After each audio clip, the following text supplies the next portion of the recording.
They say the Hawthorne Asylum was shut down in the late 80s after a fire consumed its west wing. What they don't say is that no bodies were ever recovered, only ashes, blood, and the unmistakable sound of a wheelchair rolling down the hallway on its own. For decades, the building stood abandoned, windows boarded, walls crumbling, but no one dared to tear it down. Locals whispered about screams at night and lights flickering in rooms with no power. Police who entered never stayed long. One officer quit on the spot, another disappeared. But then came Alex, a freelance urban explorer who chased forgotten places and forbidden stories.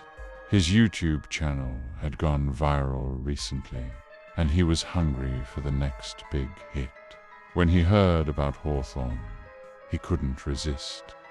He arrived just after sunset. The place smelled like mildew and death. Cracked tiles, shattered glass, rusted beds. But one thing stood out. A perfectly intact wheelchair sitting in the middle of a long, empty corridor, facing the wall, and beneath it, a long, dark smear, blood. Alex turned on his camera. "This is it," he whispered, grinning. He followed the trail, the blood smeared in a wavering line, leading down the hallway like breadcrumbs into hell. The wheels had left perfect, red-stained tracks. He passed by empty rooms, scratched walls, some words etched so deep he couldn't help but pause. He never leave. Then came the sound. A soft squeak. The wheelchair had moved. It was now turned slightly. Facing toward him, Alex froze. His camera shook in his hand. "Sick prank," he muttered, voice cracking. But no one else was there. The hallway was growing colder. His breath fogged. And then the lights flickered, the ones that shouldn't have been working. He turned to leave. The wheelchair was now behind him. Closer he ran. He didn't look back. But as he fled, door after door slammed shut on either side of the hallway. A terrible voice echoed through the walls, layered and broken, as though several people were speaking in unison. "You brought eyes." Alex stumbled into the main lobby, gasping for air. But something was wrong. The entrance, it was gone. Just a wall where the doors had been. The asylum had sealed itself.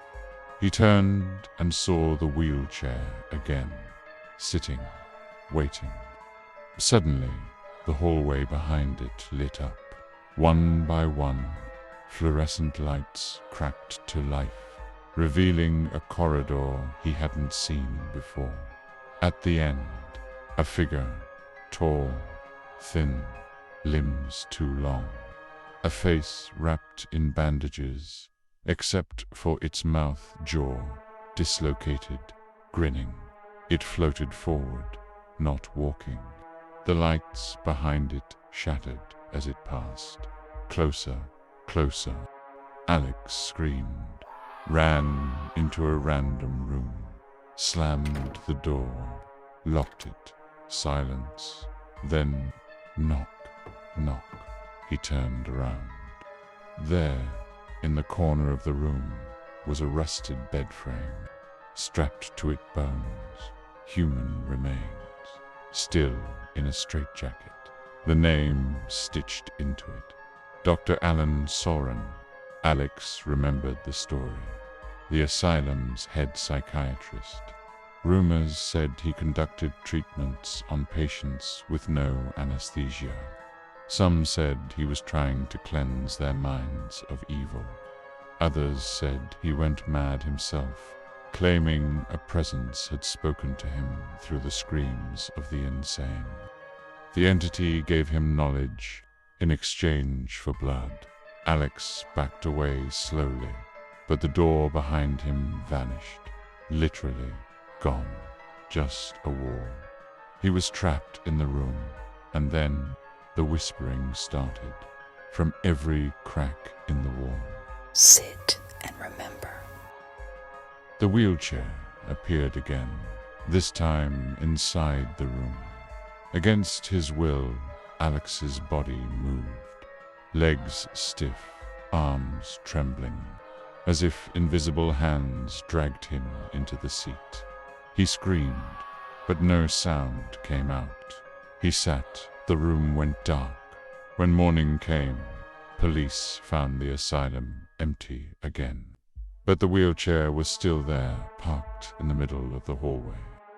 Fresh blood on the wheels. Alex's camera was found too, still recording. The last frame showed a face, bandaged, smiling, inches from the lens. And if you turn up the volume just before the footage ends, you can hear a voice.